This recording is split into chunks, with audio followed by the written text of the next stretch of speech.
Halo guys, assalamualaikum warahmatullahi wabarakatuh. Ketemu lagi di Pak Pet channel musang kesayangan kita semua guys. Dan di video kali ini kita bakal ngebahas tentang lebih mending adopsi musang itu jantan atau betina. Karena banyak banget yang tanya ke Pak Pet, khususnya teman-teman yang baru mau ngadopsi musang.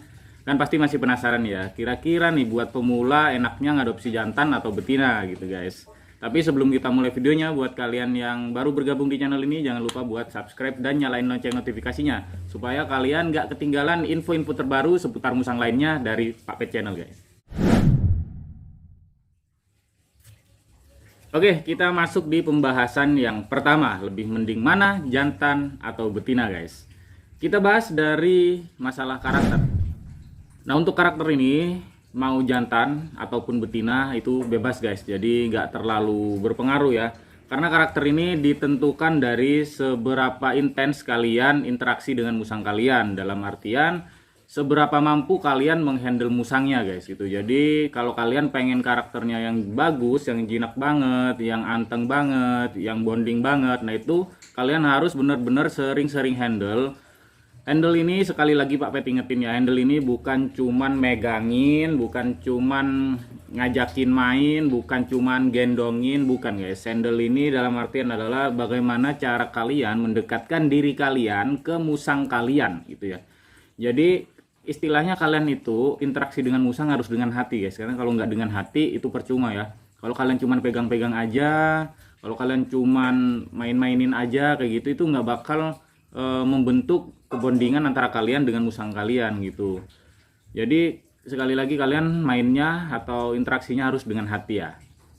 Jadi mending mana jantan atau betina, sama aja guys. Sekali lagi kalau dari segi karakter itu sama aja, tergantung dari bagaimana kalian memperlakukan musangnya.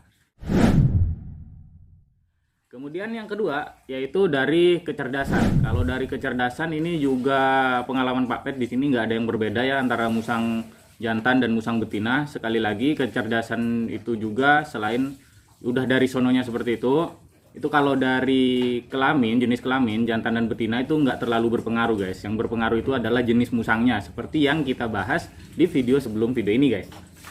Jadi setiap musang memiliki kecerdasan yang berbeda-beda, itu dari segi jenisnya. Jadi tiap jenis musang itu kecerdasannya berbeda-beda. Tapi antara jantan dan betina, setahu Pak Pet ya, sepengalaman Pak Pet selama ini pelihara musang jantan maupun betina, itu selama masih satu jenis itu kecerdasannya sama guys. Yang berbeda itu hanyalah respon dari bagaimana kita mentreatment musangnya, dalam artian bagaimana kita menghandle musang tersebut kayak gitu ya. Kalau dengan perlakuan yang sama, insya Allah mau jantan atau betina itu kecerdasannya sama aja guys, jadi nggak ada bedanya ya. Sekali lagi kalau dari segi kecerdasan selama musang tersebut masih satu jenis itu nggak ada bedanya guys. Jadi mau kalian ngadopsi jantan maupun betina itu sama aja. Kemudian yang ketiga yaitu dari corak dan warna. Nah, corak dan warna ini juga tidak dipengaruhi oleh jenis kelamin musangnya guys. Yang membedakan antara corak dan warna ini adalah dari lokality misalnya ya. Misalnya sama-sama musang pandan nih, tapi asalnya atau lokalitinya ini berbeda. Misalnya yang satu dari Jawa, yang satu dari Bali, yang satu dari Lombok. Nah, ini bisa mempengaruhi dari warna dan coraknya. Tetapi untuk jenis kelaminnya itu tidak mempengaruhi warna dan coraknya guys. Kalau misalnya nih ya, sama-sama musang pandan Jawa, antara jantan dan betina, ini dia tidak dipengaruhi oleh jenis kelaminnya, warnanya guys, kayak gitu ya. Jadi bisa aja yang jantan pekat, yang betina misalnya agak cerah gitu ya, atau betinanya cerah jantannya pekat, itu bisa aja terjadi gitu. Jadi jenis kelamin tidak mempengaruhi corak dan warna musang guys. Tuh, jadi kalau kalian mau adopsi jantan atau betina itu tidak bisa dilihat dari coraknya juga, karena sama aja. Kemudian yang keempat ini adalah kebersihan. Nah, kalau dari kebersihan ini itu bisa dibedain guys gitu, karena musang jantan dan betina meskipun dalam satu jenis itu memiliki tingkat kebersihan yang berbeda ya antara jantan dan betina. Yang pertama itu sepengalaman Pak Pet di sini, musang jantan itu lebih pintar merawat diri atau menjaga kebersihan. Nah, dari beberapa musang Pak Pet yang ada di sini itu rata-rata jantannya itu pintar merawat diri, dalam artian bersihan ya. Kalau orang bilang itu musang jantan itu suka kebersihan gitu. Jadi dengan perawatan yang sama, misalnya mandi seminggu sekali gitu ya. Nah, itu musang jantan jauh lebih bersih badannya daripada musang betina, karena ya mungkin di sini musang-musang Pak Pet entah kebetulan, entah memang seperti itu ya, musang Pak Pet yang jantan itu rata-rata pintar merawat diri kayak gitu guys. Mungkin buat kalian yang punya pengalaman berbeda, kalian bisa share di kolom komentar ya. Karena pengalaman setiap orang kemungkinan bisa berbeda-beda kayak gitu. Cuman kalau dari pengalaman Pak Pet di sini yang terjadi seperti itu, musang jantan itu lebih pintar merawat diri guys daripada musang betina ya. Kemudian yang kedua, kalau dari segi kebersihan itu ya, musang jantan tidak menstruasi. Jadi dengan begitu musang jantan ini kondisinya pasti lebih bersih daripada musang betina guys, karena namanya juga musang betina ada menstruasinya ya. Jadi terkadang cairan dari menstruasi tersebut itu melekat di sekitar alat kelaminnya gitu guys. Bisa juga malah menempel di daerah-daerah lain. Misalnya nih, musang kalian betina ya lagi menstruasi, terus kalian gendong, nempel deh di baju kalian, kemudian baju kalian kena deh ke badan musang di bagian lainnya. Nah, itulah yang Pak Pet bilang bahwa fase menstruasi pada musang ini juga mempengaruhi dari kebersihan si musang juga guys gitu. Kalau jantan ini kan nggak ada fase menstruasinya ya. Jadi insya Allah biasanya jauh lebih bersih guys, terutama di bagian anus dan kelaminnya. Kemudian yang selanjutnya dari segi kebersihan itu musang jantan jarang banget keluar seperti lendir. Nggak tahu ya itu entah keputihan, entah apa nyebutnya. Mungkin kalau teman-teman yang dokter hewan mungkin tahu itu disebut dengan apa, silahkan komen di kolom komentar ya, karena Pak Pet juga penasaran itu nyebutnya apa gitu. Jadi biasanya musang betina itu seringkali keluar cairan seperti lendir, bisa keputihan, bisa kehijauan ya, bisa kehitaman malahan. Nah, itu sering banget guys kayak gitu ya, apalagi untuk musang yang udah beranjak dewasa ya. Nah, itu juga yang menyebabkan musang betina ini rawan kotor, tidak seperti halnya musang jantan ya. Kalau musang jantan ini jarang banget yang keluar cairan lendir maupun sebagainya kayak gitu ya. Kecuali nanti ketika dia udah birahi, itu pun juga nggak parah-parah banget, nggak kayak musang betina. Kalau musang betina ini ya kalau orang yang nggak terbiasa atau orang yang lumayan memiliki tingkat kegelian atau kejijikan gitu ya, nggak tahu apalah nyebutnya. Jadi istilahnya kalau lihat sesuatu yang kotor itu ya agak gimana gitu ya guys. Nah, itu biasanya memang ya lumayan menjijikkan sih, karena ya itu tadi cairannya itu kayak gimana ya, dia lengket-lengket, kental, terus biasanya mengotori di daerah anus dan kelaminnya gitu guys. Bisa jadi juga dia bisa nyampe ke perutnya, ke bagian badan lainnya, karena kan kegesek di kandang, kemudian musangnya tidur-tiduran kayak gitu. Jadi kotorannya itu nyebar kemana-mana kayak gitu guys. Apalagi ketika kita handle, ketika kita gendong, ketika kita pegang-pegang, nah itu biasanya nempel di mana-mana tuh, nempel di tangan, nempel di baju ya, nempel di manapun yang rawan berinteraksi dengan musangnya guys kayak gitu. Nah, itu tadi beberapa faktor dari segi kebersihan ya.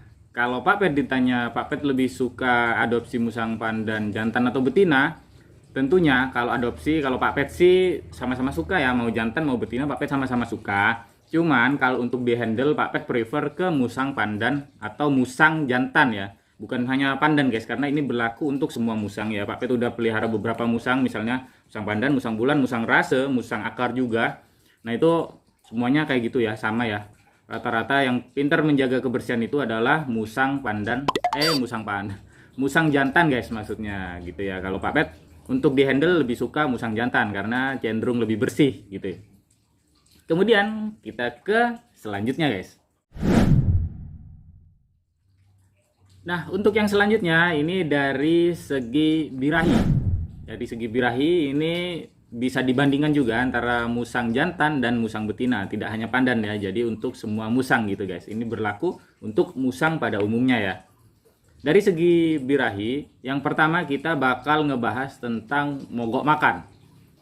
Nah, musang jantan dan musang betina itu berbeda ketika birahi. Musang jantan itu cenderung lebih tidak mogok makan. Jadi ketika dia memasuki masa birahinya, musang jantan ini tidak rawan mogok makan guys. Meskipun terkadang beberapa musang memang ya mengalami mogok makan juga gitu, tapi nggak parah-parah banget, nggak kayak musang betina. Nah, kalau musang betina itu dia cenderung mogok makan atau mogok makannya lebih parah ya. Kalau musang jantan nih mungkin mogok makannya 1-3 hari ya ketika birahi.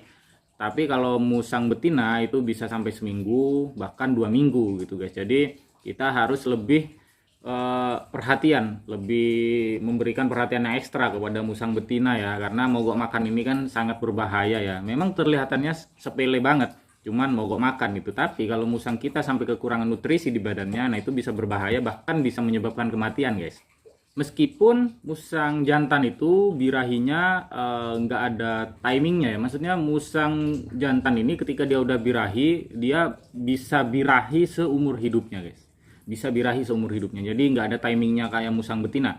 Kalau musang betina itu birahinya dia ada timingnya, jadi sewaktu-waktu ya, misalnya sebulan sekali, misalnya 2 bulan sekali, kayak gitu ya. Bisa dilihat dari ciri-cirinya. Ketika musang betina ini udah menunjukkan ciri-ciri birahi, nah itu adalah timingnya ketika dia birahi dan waktunya mengawinkan, kayak gitu guys. Cuman kalau jantan itu lebih sering ya, maksudnya lebih sering, dia bisa terus-menerus birahi kayak gitu guys.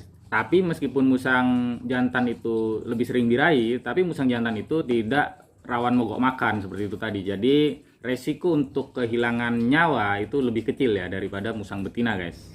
Kemudian ketika birahi itu musang jantan juga tidak terlalu sering mengeluarkan cairan dari kelaminnya guys, berbeda dengan musang betina. Musang betina ketika dia udah birahi itu biasanya mengeluarkan cairan, entah apa itu namanya ya, yang jelas kalau menurut Pak Pet sih itu ya lumayan kotor gitu guys. Jadi kalau kita handle dan musang tersebut lagi birahi, nah itu cairannya bisa kemana-mana tuh, dan bisa bikin musang dan ownernya itu kotor guys. Itulah kenapa faktor birahi ini juga menentukan ya, kalian itu mau ngadopsi yang mana kayak gitu guys, mau jantan atau betina. Kalau Pak Pet suka jantan dan betina, tapi untuk di handle itu sekali lagi lebih prefer yang jantan, karena jantan ini juga karakternya ketika dia birahi itu lebih stabil guys, jadi nggak kayak betina ya. Ini kalau pengalaman Pak Pet, nggak tahu kalau pengalaman kalian ya, karena dari beberapa musang Pak Pet yang ada di sini, kalau jantan itu dia karakternya lebih stabil meskipun lagi kondisi birahi guys. Tingkat kejinakannya itu nggak terlalu berubah ya, berbeda dengan betina yang ada di sini. Nah kalau betina itu ketika dia udah birahi, meskipun ada timingnya ya, misalnya sebulan sekali kayak gitu, nah ketika birahi itu biasanya dia lebih sensitif dan lebih apa ya, bisa jadi lebih galak juga kayak gitu guys. Cuman itu nggak semua musang, cuman beberapa musang, kebanyakan musang itu seperti itu kayak gitu guys.